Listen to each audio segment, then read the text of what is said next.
रोशनपुर गांव के बीच से हाईवे के गुजरने के बाद गांव का माहौल बदलने लगा था। हाईवे के आसपास की जमीन के दाम आसमान छूने लगे थे और बड़े बड़े सेठ उस जमीन को खरीदकर वहां रेस्टोरेंट, होटल और शॉपिंग कॉम्प्लेक्स बनाना चाह रहे थे। एक दिन, ये इतनी बड़ी जमीन ऐसे ही खाली पड़ी हुई है। मुखिया जी, किसकी है ये जमीन? हमारी बात करवाइए मालिक से। हम इस जमीन पर शॉपिंग कॉम्प्लेक्स बनाएंगे। जाने दीजिए सर, ये जमीन किसी काम की नहीं है, शापित है ये। फिर तो और भी अच्छी बात है ना। जो जमीन गांव के किसी काम की नहीं, वो हमारे काम आ जाएगी। मुखिया के मना करने के बाद भी सेठ उसकी बात नहीं मानता और सरकारी दफ्तर से एनओसी लेने के बाद वहां पर कंस्ट्रक्शन का काम शुरू करवा देता है। बिल्डिंग के बनने का लगभग 50% काम हो चुका था। साइट पर काफी सारे मजदूर काम करते थे, लेकिन जैसे ही रात हो जाती सब अपने अपने घर को लौट जाते और साइट पर बस चौकीदार राम सिंह ही बचता। रात के तकरीबन 9:30 बजे का समय था। खाना खाने के बाद राम सिंह बिल्डिंग के बाहर बैठा हुआ बीड़ी पी रहा था कि अचानक उसे महसूस हुआ कि जैसे किसी ने फूंक मारकर उसकी बीड़ी को बुझा दिया हो। राम सिंह ने चौंक कर इधर उधर देखा, लेकिन वहां पर उसे कोई भी नजर नहीं आया। राम सिंह ने अपना वहम समझकर बात को टाल दिया और एक बार फिर से बीड़ी सुलगाने लगा। इस बार बीड़ी सुलग चुकी थी और राम सिंह कुर्सी पर बैठकर बीड़ी के कश लेने लगा था। एक बार फिर से उसे महसूस हुआ जैसे किसी ने बीड़ी उसके मुंह से छीनकर दूर फेंक दी है। इस बार राम सिंह थोड़ा घबरा गया था। उसने पसीना पोंछते हुए अपने आसपास देखा। इस बार भी उसे कोई नजर नहीं आया। राम सिंह ने अपनी सीटी निकाली और उसे बजाते हुए जमीन पर डंडा पटक कर यहाँ से वहां टहलने लगा। अचानक ही उसे ऐसा लगा जैसे कोई बिल्डिंग के अंदर टहल रहा हो। सीटी बजाकर और डंडा पटकते हुए राम सिंह बिल्डिंग के अंदर जाने लगा। पूरी बिल्डिंग में अंधेरा था। उसे अंधेरे में बार बार एक परछाई यहाँ से वहां दौड़ते हुए नजर आ रही थी। राम सिंह पूरी तरह से पसीने से भीग गया था। उसे इतना तो आभास हो ही चुका था कि ये कोई इंसान नहीं, पारलौकिक शक्ति है। अचानक से राम सिंह को अपने पूरे शरीर पर कुछ जकड़ सी महसूस होने लगी। ऐसा लग रहा था जैसे कोई अदृश्य रस्सी उसके शरीर को कसती जा रही हो। राम सिंह अपनी जकड़ से हिल भी नहीं पा रहा था। उसका आधा शरीर सुन्न हो गया था। एकाएक राम सिंह को अपने चेहरे के पास एक भयानक दुर्गंध और किसी की गर्म सांसों का एहसास होने लगा। ऐसा लगता था जैसे कुछ बहुत भयानक उसके आसपास है। राम सिंह महसूस कर पा रहा था, लेकिन उसके मुंह से आवाज नहीं निकल रही थी। राम सिंह किसी के गुर्राने की आवाज साफ साफ अपने कानों से सुन पा रहा था। अंधेरे में एक बड़ी सी काली परछाई अपनी ओर आती हुई राम सिंह को नजर आती है। कुछ ही पलों में एक भयानक जीव राम सिंह के सामने खड़ा हुआ था। दहशत से राम सिंह की आंखें खुली की खुली रह गई थी। उस जीव के शरीर से कुछ जटाएं लटकी हुई थी, बिल्कुल वैसी जैसे किसी पौधे में होती है। वो जटाएं तेजी से लंबाई में बढ़ने और आकर राम सिंह के पूरे शरीर से लिपट गई। राम सिंह की चीख बिल्डिंग में गूंजी और उसके बाद सब कुछ एकदम शांत हो गया। अगले दिन सुबह जब मजदूर साइट पर काम करने आए तो उन्हें राम सिंह की बुरी तरह से तोड़ी मुड़ी लाश बिल्डिंग के छत पर पड़ी हुई मिलती है। मैंने कहा था ना सेठ जी, ये जगह कुछ भी बनाने लायक नहीं है। अरे शापित है ये जगह। अभी भी समय है, खाली करके भाग जाइए अपनी जान बचाकर, वरना यहाँ कुछ भी हो सकता है। अरे कैसी मूर्खों वाली बातें कर रहे हैं आप लोग। इतना बड़ा हाईवे निकल गया आपके गांव से, शॉपिंग कॉम्प्लेक्स बना रहे हैं, बड़े बड़े रेस्टोरेंट खुल गए, लेकिन आप लोगों की सोच वही छोटी की छोटी रह गई। ये शापित अभिशापित जैसा कुछ नहीं होता। हर वो जगह जो कल जंगल थी ना, आज वही शहर है। इस हिसाब से तो हर शहर अभिशापित हो जाएगा। हाँ, कब्रिस्तानों पर भी अपार्टमेंट बन गए हैं, वहाँ कोई भूत प्रेत क्यों नहीं आता? आप लोगों की अफवाह की आड़ में ही जरूर किसी ने राम सिंह की हत्या की है। ये पुलिस का काम है, पुलिस अपने आप देख लेगी। आप लोग अपना दिमाग मत लगाइए और मजदूरों को अपना काम करने दीजिए। सेठ का बिल्डिंग में लाखों रुपए लगा था। मजदूर तो काम करने के लिए तैयार नहीं थे, लेकिन सेठ इस प्रोजेक्ट को ऐसे हाथ से जाने नहीं देना चाहता था। इसलिए सबका विश्वास जीतने के लिए उस रात वो अपने छोटे भाई के साथ साइट पर रुकने के लिए तैयार हो जाता है। दोनों सेठ आज रात को साइट पर अकेले थे। रात के 12 बज गए थे और अभी तक सब कुछ बिल्कुल सामान्य था। अचानक ही सेठ को बिल्डिंग के अंदर से वाटर लिली की तेज स्मेल आने लगती है। ये अचानक से वाटर लिली की स्मेल कहाँ से आ रही है? वाटर लिली तो सिर्फ पानी में होता है और यहाँ तो आसपास में कहीं दूर दूर तक पानी नहीं है। मैं जरा बिल्डिंग के अंदर देख कर आता हूँ। सेठ टॉर्च लेकर बिल्डिंग के अंदर जाता है। तभी उसके छोटे भाई को बिल्डिंग के पीछे एक परछाई दौड़ती हुई नजर आती है। सेठ का छोटा भाई दबे पांव बिल्डिंग के पीछे की ओर जाने लगता है। वहां जाकर वो देखता है कि मुखिया तंत्र मंत्र का सामान और कुछ खाने की चीजें बिल्डिंग के पीछे की ओर रखकर कुछ मंत्र पढ़ रहा है। ओह, तो तू है इन सब के पीछे? तूने ही राम सिंह को मारा है ना? सच सच बता, क्या कर रहा था यहाँ पर? अरे सर, आप गलत समझ रहे हैं। मैं यहाँ तंत्र मंत्र करने नहीं, बल्कि आप लोगों को होने वाली अनहोनी से बचाने का प्रयास कर रहा था। वो वापस आ गया है, अब वो किसी को नहीं छोड़ेगा। दूसरी ओर सेठ को बिल्डिंग के अंदर जल कुंभी और काफी सारा पानी पड़ा हुआ नजर आता है। ये पौधा यहाँ कैसे आ गया? ये तो पानी में होने वाला पौधा है। अचानक से इतना सारा पानी, जरूर ये किसी की शरारत है। कौन है यहाँ? मैं कहता हूँ कौन है, सामने आओ। देखते ही देखते वही जटाओं वाला भयानक जीव अपनी लंबी सी जीभ हवा में लहराता हुआ उसके सामने आ खड़ा होता है, जिसे देखकर सेठ की चीख निकल जाती है। अगले पल सेठ के शरीर से आकर कुछ रस्सी जैसा लिपट जाता है। सेठ जमीन में गिर गया था और बुरी तरह से छटपटा रहा था। इस समय उसे ऐसा महसूस हो रहा था जैसे उसके चारों ओर पानी ही पानी हो और किसी ने कोई भारी पत्थर बांधकर उसे नदी या तालाब में फेंक दिया हो। काफी देर तक जमीन पर छटपटाने के बाद अंत में दम घुटने के कारण सेठ की मौत हो जाती है। अगले दिन जब सेठ की लाश बरामद होती है तो ये देखकर सभी लोग हैरान थे कि सेठ का पूरा शरीर फूला हुआ था, जैसे वो पानी में डूबकर मरा हो। उसके शरीर पर जल कुंभी और वाटर लिली के पत्ते भी चिपके हुए थे।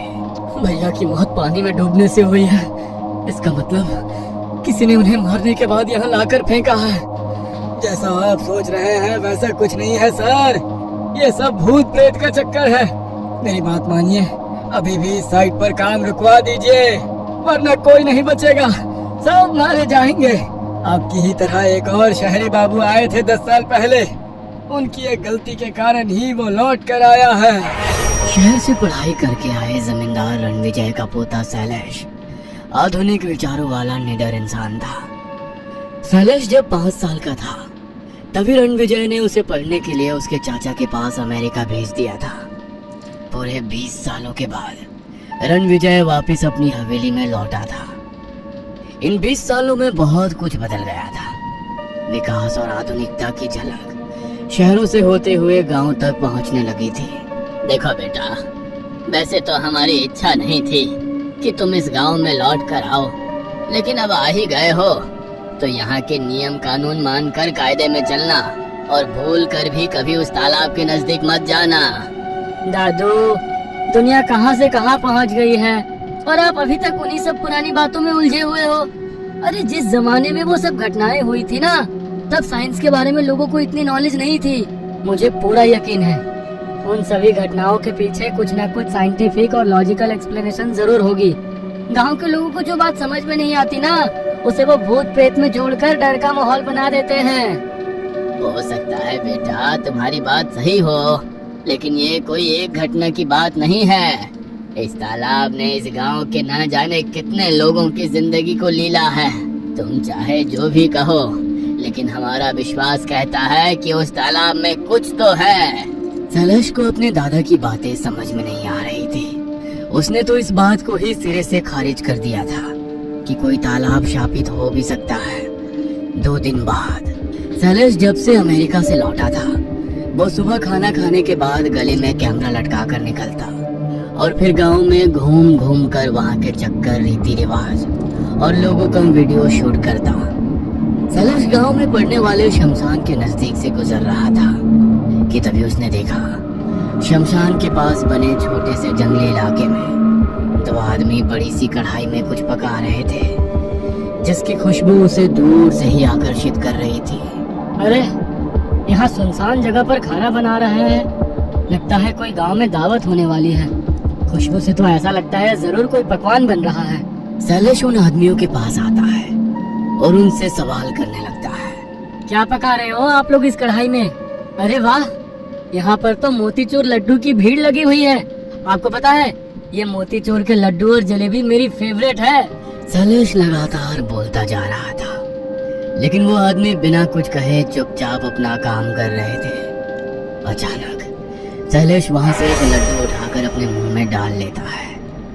शैलेश की ऐसी हरकत को देख खाना बना रहे दोनों आदमियों के हाथ अचानक से रुक जाते हैं। ये क्या किया आपने?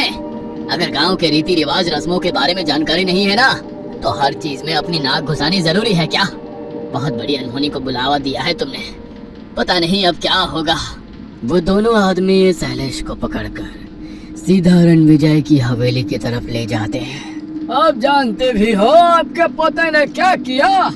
अरे हम लोग गांव के बाहर भोग बना रहे थे और इसने आकर उस भोग को झूठा कर दिया। अब जल प्रेत का कहर इस गांव पर बरसेगा और उसका जिम्मेदार आप और आपका यह पढ़ा लिखा अनपढ़ पोता होगा। यह तो अनाड़ी है। अरे लेकिन आप तो इसी गांव के हैं ना। रणविजय गांव वालों को समझा बुझाकर शांत करता है। कुछ देर बाद गांव वाले लौट गए थे, लेकिन शैलेश को अभी भी ये पहेली समझ में नहीं आ रही थी। दादाजी आप बताएंगे आखिर ये सब क्या हो रहा है? जो लड्डू तूने उन लोगों को वहाँ बनाते हुए देखा था ना, वो मिठाई किसी दावत के लिए नहीं बल्कि जल प्रेत के भोग के लिए बनाई जा रही थी। जिन ताकतों से लड़ने की हमारे अंदर शक्ति नहीं होती ना, उसे उसकी मनपसंद चीज देकर प्रसन्न कर देने से ही सबकी भलाई होती है। बरसों पहले की बात है, मेरी उम्र तब 20 के लगभग रही होगी। मेरे पिताजी जमींदार थे, रुपए पैसों की घर में कोई कमी नहीं थी। एक रोज गांव में रहने वाला हरिया पिताजी के पास कर्ज मांगने के लिए आया। उसके पास गिरवी रखने के लिए कुछ नहीं था। अपने खेत, बैल, यहाँ तक कि पत्नी के गहने तक गिरवी रखकर वो पहले ही कर्ज ले चुका था। इसलिए इस बार पिताजी ने उसे रुपए देने से इनकार कर दिया। शायद उसकी माली हालत काफी खराब थी। उस रोज हमारे यहाँ से निकलने के बाद वो अपने घर नहीं लौटा। अगले दिन सुबह गांव के तालाब में उसकी लाश मिली। कुछ लोग कहते हैं उससे पहले भी तालाब में गाय भैंस डूबकर मरा करती थी, लेकिन हरिया के मरने के बाद तो जैसे गांव के तालाब को श्राप लग गया। अब तालाब में गाय भैंस से ज्यादा इंसान डूबकर मरने लगे। गांव में बच्चा बच्चा तैराकी जानता है, और ये बात सभी लोग जानते थे कि तालाब ज्यादा गहरा नहीं है। लेकिन धीरे धीरे तालाब से जुड़ी एक के बाद एक कई विचित्र घटनाएं सामने आने लगी। एक रोज 3 बच्चे तालाब में तैराकी करने निकले। पूरा दिन वो तालाब में खेलते रहे। खेलते हुए उन्हें वक्त का अंदाजा ना रहा और दिन ढल गया। खेलते हुए तीनों अचानक गायब हो गए। एक आधा घंटा और बीता तो उनकी माँ बच्चों को खोजते हुए तालाब के किनारे पहुंच गई। वहां पहुंचकर उसने देखा बच्चे किनारे पर घुटनों में मुंह छिपाए बैठे हुए हैं। बच्चों की माँ ने नाम लेकर उन्हें पुकारा तो वे मुंह नीचे किए हुए ही नजरें तिरछे करके माँ को देखने लगे। ये कोई बखत है खेलने का? घर चलो। माँ की आवाज सुनकर तीनों खिलखिलाकर हंसते हुए तालाब की ओर भाग गए और किनारे पर ही पानी उछालकर खेलने लगे। बार बार बुलाने पर भी जब बच्चे बाहर नहीं आए तो उनकी माँ गुस्से में उन्हें लेने तालाब की ओर दौड़ पड़ी। रमा तालाब की ओर गई जरूर, लेकिन कभी लौटी नहीं। अगले दिन रमा और उसके तीनों बच्चों का शरीर तालाब में तैरते हुए पाया गया। रमा उसी हरिया की पत्नी थी जिसकी साल भर पहले उसी तालाब में लाश मिली थी। साल भर के भीतर उसके तीनों बच्चे और पत्नी सभी तालाब में समा गए थे। ये घटनाएं यही नहीं रुकी, एक के बाद एक लोग तालाब में समाने लगे। दिन में बिल्कुल शांत दिखने वाला तालाब रात होते ही शैतान बन जाता, और जो भी उस तालाब के नजदीक जाता अगले दिन उसकी बस खबर ही घर लौटती। एक दिन ये कैसा सपना था? ऐसा नहीं हो सकता। ऐसा क्या देख लिया आपने? पसीने पसीने हुए जा रहे हैं। मैंने देखा वो हरिया मेरे बेटों को अपने साथ लिए जा रहा है। मेरा दिल बहुत घबरा रहा है। जब भी वो हरिया मुझे सपने में दिखाई देता है ना, गांव में कुछ अनहोनी जरूर होती है, और इस बार तो वो मुझे मेरे बेटों के साथ दिखाई दिया है। मेरे बड़े भाई साहब उस समय किसी ब्याह में शामिल होने पड़ोस के गांव गए हुए थे। तब बारातें 3-4 दिन में लौटा करती थी, इसलिए पिताजी भी निश्चिंत थे कि भाई साहब 2-4 रोज में लौट आएंगे। लेकिन अगले दिन सवेरे पूरे गांव में कोहराम मच गया। भाई साहब की लाश तालाब में तैरते हुए मिली। पिताजी को अपनी आंखों पर यकीन न हुआ। बारात से रात में वो तालाब पर कैसे और क्यों पहुंचे, ये भी कोई समझ नहीं पा रहा था। पिताजी सदमा नहीं सह सके और कुछ ही दिनों में वो भी भगवान को प्यारे हो गए। गांव के लोगों का कहना था कि गांव के तालाब पर अब जल प्रेत का कब्जा हो गया है, और वही अपनी भूख मिटाने को लोगों का शिकार कर रहा है। इतने सारे हादसों के बाद कहीं ना कहीं माँ खुद को इन सब का कारण मानने लगी थी, क्योंकि वो हरिया हमारे यहाँ से जाने के बाद ही तालाब में डूबा था। इसलिए अब किसी ऐसे की तलाश होने लगी जो गांव पर आए संकट से छुटकारा दिला सके। मंदिर में पुजारी जी ने अपने योग बल से इस समस्या का समाधान बताया कि हर साल गांव के लोग जल प्रेत को भोग चढ़ाएं और उससे अपने परिवार की सुरक्षा की प्रार्थना करें। इसलिए पूरे गांव के लोग चंदा जमा करके गांव से बाहर शमशान के पीछे जल प्रेत के लिए भोग बनवाते हैं। इस भोग को बनाते समय ना तो कोई बात करनी है, ना उसे जूठा करना है। बिना आवाज किए गांव के लोग चुपचाप उसे तालाब के किनारे रख आते हैं। जब से ये भोग तालाब पर चढ़ने लगा, मौतों का सिलसिला थम गया। और फिर तुमने इतने सालों के बाद ये भोग की परंपरा को तोड़ दिया। जो इतने सालों से शांत था, कहीं फिर से जाग गया तो पता नहीं क्या होगा। कुछ नहीं है दादाजी, ऐसे लड्डू खाकर कोई प्रेत शांत होता है क्या? वो सब एक दुर्घटना थी जिन्हें आप सब ने जल प्रेत बना दिया। मैं आज शाम को खुद तालाब पर जाकर देखूंगा कि क्या होता है। अगर जल प्रेत होगा तो उसकी वीडियो और फोटो भी लेकर आऊंगा। जिस जल प्रेत से इतने सालों से सब डर रहे हैं ना, उसका चेहरा भी तो देखना चाहिए। रणविजय सिंह को शैलेश पर जरा भी भरोसा नहीं था, इसलिए रात में वो पोते के साथ ही सोए। लेकिन देर रात गए शैलेश उठकर तालाब की ओर निकल गया। गर्मी का मौसम था, लेकिन जैसे ही शैलेश तालाब के निकट पहुंचा, उसे गहरे ठंडक का एहसास होने लगा। गर्मी में ठंडक का एहसास पाकर शैलेश के पूरे बदन में झुर्री सी दौड़ गई, और वो उस ठंडक के सम्मोहन में तालाब की ओर खींचता चला गया। कुछ देर में वो तालाब के भीतर था, और उसके पांव जैसे किसी दलदल में फंस गए थे। शैलेश अब अपनी जगह से हिल नहीं पा रहा था। वो जितना हिलने की कोशिश करता, पानी में और गहरा धंसता चला जाता। कुछ ही देर में उसका पूरा शरीर सुन्न पड़ गया था। किसी मजबूत ने उसके पूरे शरीर को दबोच लिया था। तभी एक भयानक प्रेत तालाब में से बाहर निकलता है और एक झटके में उसे पानी के अंदर खींच कर ले जाता है।